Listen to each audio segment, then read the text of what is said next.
तो पिछली वीडियो में हमने एग्जांपल नंबर 1 सॉल्व की थी, यानी डॉट प्रोडक्ट। अब हम लोग आ गए हैं finding the angle between two vectors in space. हम लोग स्पेस पर नहीं जा रहे, खुश मत होइए, यहाँ पर हम लोग बस स्पेस की बात करेंगे। तो यहाँ पर हमारे पास है कि किस तरह से हम लोग एंगल को फाइंड करेंगे between two vectors in space. ठीक है, तो यहाँ पर हमें दिया गया है find the angle between u and v। तो वेक्टर्स गिवन है, चलिए देखते हैं कि फॉर्मूला हमारे पास क्या है और किस तरह से हम लोग एंगल को फाइंड करेंगे बिटवीन टू वेक्टर्स को। तो ये जो एग्जाम्पल से काफ़ी इंपॉर्टेंट है, क्योंकि यही हमारे पास सारी एक्सरसाइज में यूज़ हो रही है। तो चलिए चलते हैं, सॉल्व करते हैं एग्जाम्पल 2 को। तो हम आ गए हैं बोर्ड की तरफ। Example number 2, find the angle between two vectors in space u और v हमें गिवन है। एग्जाम्पल नंबर 2 है बुक की, पेज नंबर 864। ठीक है, तो यहाँ हमारे पास आ गया है। सबसे पहले हम लोग जब एंगल फाइंड करेंगे, इसके लिए हमें कुछ जो स्टेप्स हैं वो फॉलो करने हैं। तो सबसे पहले हम क्या करेंगे, डॉट प्रोडक्ट फाइंड करेंगे, डॉट प्रोडक्ट। ठीक है, तो सबसे पहले हम लोग डॉट प्रोडक्ट फाइंड करेंगे। उसके बाद हम लोग u का जो वेक्टर है, दोनों वेक्टर्स हैं उनका मैग्नीट्यूड फाइंड करेंगे, मैग्नीट्यूड। तो फिर मैग्नीट्यूड फाइंड करेंगे ऑफ वेक्टर्स। ठीक है, दोनों वेक्टर्स का मैग्नीट्यूड फाइंड करेंगे। And last but not least हम लोग थीटा का फॉर्मूला लगाएंगे। थीटा का फॉर्मूला हमारे पास क्या है, यहाँ पर मैं लिख देती हूँ। ये है हमारे पास theta is equal to cos inverse, ये हो जाएगा u और v का जो डॉट आया है, डॉट प्रोडक्ट आया, उसका आंसर लिख देंगे। एंड फिर मैग्नीट्यूड जो u और v के हमने निकाले थे उनको भी साथ में लिख देंगे। तो ये हमारे पास प्रोसेस है, प्रोसेस ये वाला है। तो याद ये अपने साथ नोट कर लें। जब प्रोसेस आपको पता होगा तो आप इसको फिर किसी भी तरह से फाइंड कर सकते हैं, कोई भी अगर आपके पास मुश्किल वेक्टर्स आ गए। तो हमारे पास प्रोसेस है, यहाँ पर स्टार्ट करते हैं। सबसे पहले u और v का डॉट प्रोडक्ट निकालते हैं। तो मैंने काफ़ी डिटेल से आपको डॉट प्रोडक्ट का समझा दिया है। तो अगर किसी को अभी तक समझ नहीं आए तो वो दोबारा से वो एग्जाम्पल देखते हैं, हमने 2 एग्जाम्पल्स उसमें सॉल्व की थी। ठीक है, एंड अगर फिर भी कुछ समझ में आए तो आप मुझसे कमेंट सेक्शन में पूछ सकते हैं। ठीक है, आप हमें इंस्टाग्राम पर भी फॉलो कर सकते हैं, फेसबुक पर भी फॉलो कर सकते हैं। तो आपकी कोई प्रॉब्लम्स होगी तो आप मुझे वहाँ पर बता सकते हैं, मैं आपको रिप्लाई ज़रूर दूंगी विद इन 24 आवर्स। तो यहाँ पर हमारे पास आ गया है u और v का डॉट प्रोडक्ट। तो अगर हम लोग इसका डॉट प्रोडक्ट निकालेंगे तो हमारे पास क्या हो जाएगा, ये हो जाएगा 1 मल्टीप्लाई बाई 2, 1 मल्टीप्लाई बाई हो जाएगा 6, एंड ये हो जाएगा हमारे पास प्लस -2 को मल्टीप्लाई कर देंगे 3 से, प्लस -2 को मल्टीप्लाई कर देंगे 2 से। तो यहाँ पर हमारे पास जो डॉट प्रोडक्ट है वो आ जाएगा 6 - 6 - 4 and that will be the answer. Answer will be -4। तो आंसर हमारे पास -4 आ गया, यानी हमने एक चीज़ फाइंड कर ली है। तो अब हम लोग दूसरी चीज़ की तरफ चलते हैं, यानी मैग्नीट्यूड फाइंड करेंगे वेक्टर्स का। तो सबसे पहले u का अलग से करेंगे एंड v का अलग से करेंगे, क्योंकि वेक्टर्स हैं, वेक्टर्स का अलग अलग मैग्नीट्यूड फाइंड किया जाता है। तो यहाँ पर हमारे पास पार्ट ए हो गया, यानी प्रोसेस 1 का हमने स्टेप 1 कर लिया है। एंड स्टेप 2 की बारी आती है, u का मैग्नीट्यूड निकालेंगे। तो ये हमारे पास क्या हो जाएगा, 1 का होल स्क्वायर प्लस -2 का होल स्क्वायर प्लस -2 का होल स्क्वायर।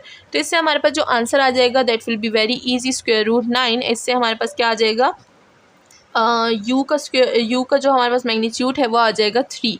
तो अच्छा, ये चीज़ें हमें यहाँ पर लिखनी होगी, तो ये मैं यहाँ पर लिख देती हूँ। ठीक है, तो यहाँ पर u डॉट v का जो आया था -4, u का मैग्नीट्यूड हमारे पास आ गया है 3। अब हम लोग v का मैग्नीट्यूड फाइंड करेंगे। तो ये जो चीज़ें हैं ये हम लोग इरेज कर देते हैं, क्योंकि यहाँ पर वैसे ही मैंने नोट डाउन कर ली है। ये नोट डाउन इसलिए की है क्योंकि ये लास्ट में हम लोग सारी चीज़ें किस चीज़ के लिए फाइंड कर रहे हैं, थीटा के लिए फाइंड कर रहे हैं। थीटा का फॉर्मूला है, तो हमें वो सारी चीज़ें पुट करनी होंगी उसमें। ठीक है, तो ये हो गया है। अब हम लोग v का मैग्नीट्यूड फाइंड करेंगे, दैट विल बी 6 का स्क्वायर प्लस 3 का स्क्वायर प्लस 2 का स्क्वायर। तो यहाँ पर हमारे पास जो आंसर आ जाएगा दैट विल बी √49, एंड 49 का जो स्क्वायर रूट है दैट इज़ 7। तो यहाँ पर मैं इसको नोट डाउन कर लेती हूँ कि यहाँ पर जो v का जो हमारे पास मैग्नीट्यूड है वो 7 आ चुका है। तो अब हमारे पास सारी चीज़ें फाइंड हो चुकी हैं, यानी पार्ट 2 जो स्टेप 2 है वो भी कंप्लीट हो चुका है। अब स्टेप 3 की तरफ चलते हैं। तो स्टेप 3 में हमें क्या बोला गया है कि जो थीटा है वो हमारे पास किस चीज़ के इक्वल है। अच्छा, ये फॉर्मूला है तो आपने याद रखना है। ठीक है, तो थीटा हमारे पास है कॉस इनवर्स के u dot v divided by u का मैग्नीट्यूड, v का मैग्नीट्यूड। तो यहाँ पर हम लोग चीज़ें पुट कर देते हैं, कॉस इनवर्स तो कॉस इनवर्स ही रहेगा। u और v से हमारे पास आंसर क्या आया था, डॉट प्रोडक्ट -4। एंड फिर u से हमारे पास वैल्यू क्या आई थी 3, एंड 7 से हमारे पास v से हमारे पास वैल्यू आई थी 7। तो मैं यहाँ पर 7 पुट कर दूँगी। एंड इसको आप कैलकुलेटर से कीजिएगा। तो कैलकुलेटर से यहाँ पर हमारे पास जो आंसर, अच्छा कैलकुलेटर को रेडियन मोड पे कर दीजिएगा। ठीक है, अच्छा, तो अगर किसी को पता नहीं है कि हम लोग रेडियन को किस तरह से करेंगे, क्योंकि हम लोग ज़्यादा कैलकुलेटर यूज़ नहीं करते तो हमें ज़्यादा चीज़ें पता भी नहीं होती कि रेडियन को किस तरह करेंगे। तो यहाँ पर सबसे पहले चले जाते हैं मोड के। ये काफ़ी ज़्यादा पुराना कैलकुलेटर है तो इसमें ये चीज़ कैलकुलेट भी नहीं होती, लेकिन मैंने मोबाइल का कैलकुलेटर यूज़ करती हूँ, तब तक मैंने साइंटिफिक नहीं लिया। तो यहाँ पर आ जाते हैं, तो जल्दी से आप चैनल को सब्सक्राइब कर दें। जब सब्सक्राइब ज़्यादा हो जाएंगे तो हम लोग साइंटिफिक कैलकुलेटर ले लेंगे, ठीक है। तो यहाँ पर हमारे पास आ जाता है, यहाँ पर हमारे पास एक बटन होगा जिस पर हमारे पास मोड लिखा होगा, तो हम लोग मोड को क्लिक करेंगे एंड देन हमारे पास यहाँ पर स्टैंडर्ड फॉर्म आ जाएगा सब कुछ। फिर दोबारा से इसको क्लिक करेंगे तो यहाँ पर हमारे पास डिग्री रेडियन वगैरह आ जाएगा।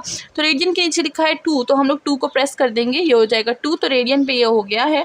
तो देखिए ये हमारे पास नहीं होता इस कैलकुलेटर में, काफ़ी पुराना कैलकुलेटर है ना, तो यहाँ पर हमारे पास ये वाली कैलकुलेशन नहीं होती। जैसे कि अगर मैं पुट भी कर दूँ ना -4 और फिर इसको, अच्छा 2 ब्रैकेट्स में चले लिखते हैं, तो ये हो जाएगा -4 डिवाइडेड बाय 3 मल्टीप्लाई बाय 7 और ये हो जाएगा ब्रैकेट। तो मैं तेरा आता है, तो काफ़ी पुराना कैलकुलेटर है। चले मैं आपको रेडियन का बता रही थी, तो ये हो गया हमारे पास रेडियन का।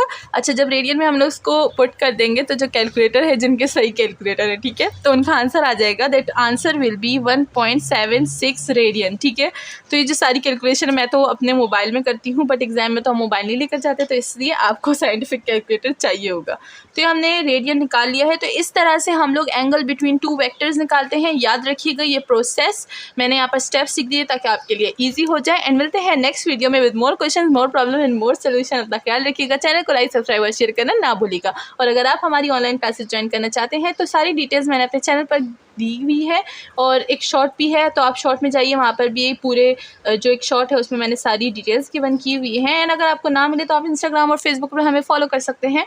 एंड अगर फिर भी ना मिले तो आप हमें अपने कमेंट सेक्शन में बता सकते हैं, हम आपको ज़रूर पूरी की पूरी डिटेल्स दे देंगे। Thank you so much.